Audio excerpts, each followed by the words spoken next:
Ladies and gentlemen, welcome to Lager Lessons Live. Yeah. My name's Tommy O'Shea, and I have the greatest job in the world. I get paid to talk to you fine folks about beer, specifically Budweiser.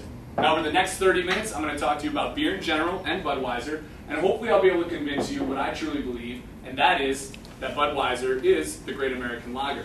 We're going to talk about beer, the history of beer, ingredients. We're going to talk about the time-honored brewing process. You're going to get a chance to taste some lagers and a chance to taste some ales. But first, before we taste, you got to learn how to pour the beer into the glass, right? So who's ready for the perfect pour? You guys excited? Into performing the perfect pour.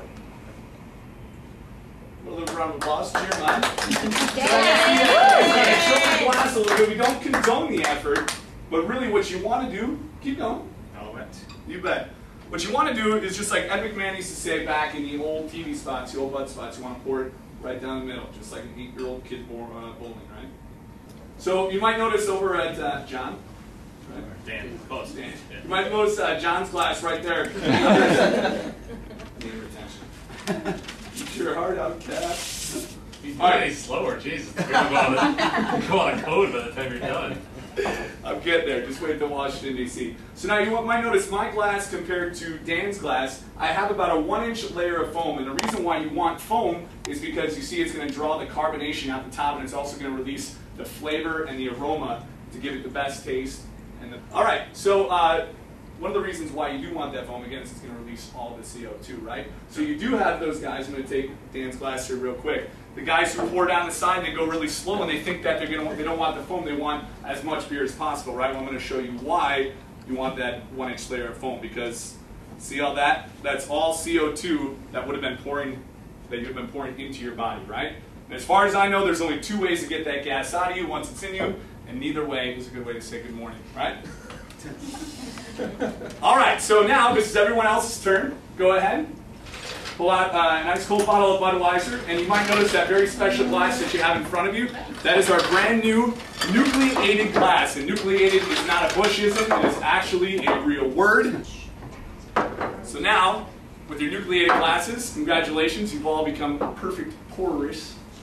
I'd like to raise a glass to a toast.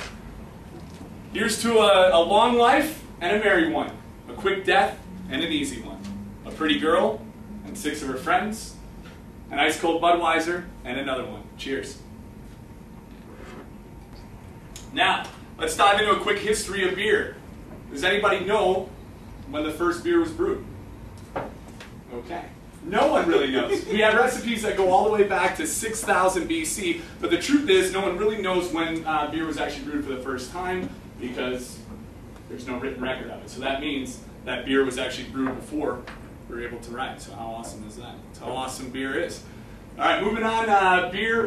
Brewing beer actually started taking off in the Middle Ages, and that's for 2 reasons. First off, the church. Beer was primarily brewed by the monks, and back then if the church did something, they said it was good, you didn't argue. Second, the plague. Since beer is fermented, it is actually considered safer than water at that time. So we're glass half full here. We actually found something positive about the plague. All right, skipping ahead, American history is really where beer history takes off. Back in 1620, when the Pilgrims were dropped off at Plymouth Rock, they were actually dropped off because the crew of the Mayflower thought they were going to run out of beer and they weren't going to have enough to go home. All right, George Washington, who was? He invented peanut, right?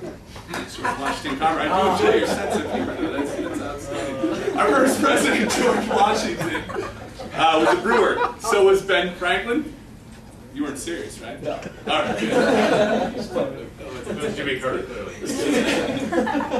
So George Washington was a brewer. Ben Franklin was a brewer. James Madison, our 4th president, actually wanted to create a national brewery, and he wanted to appoint a secretary of beer. Now, while he ultimately failed at that, for his efforts, we did put him on the $5,000 bill. And to put that into comparison, Andrew Jackson, the father of the modern Democratic Party, is only under 20, right? So let's raise our nucleated glasses of Budweiser and cheers to James Madison, my favorite president, and a true visionary.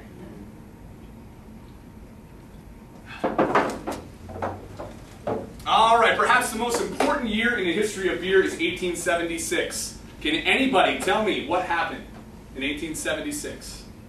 First Budweiser was brewed. Make some noise for Steve? Yes. All right, Steve. It was so good talking with you ahead of time. Steve, you're going to go home with that coveted Budweiser t-shirt. Please don't open it up because we're going to take it back. All right.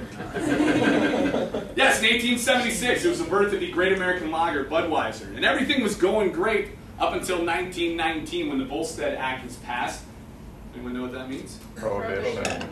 Yes, we entered the dark, sorry days of Prohibition. I'm going to get a drink in real quick, just in case it happens again. Does anyone know, for another t-shirt, how long Prohibition lasted? 15 years. Dan? It's a good guess. It's better than your pour. It's a good guess. 15 years? Do I hear anything else? 18 years. 18 years? Actually, it lasted 13 years, 10 months, 19 days, 17 hours, and 32 minutes.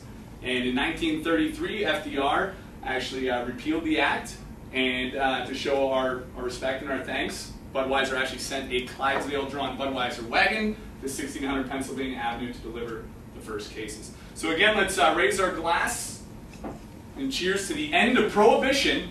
On April 7, 1933, FDR actually said, I believe this would be a good time to have a beer.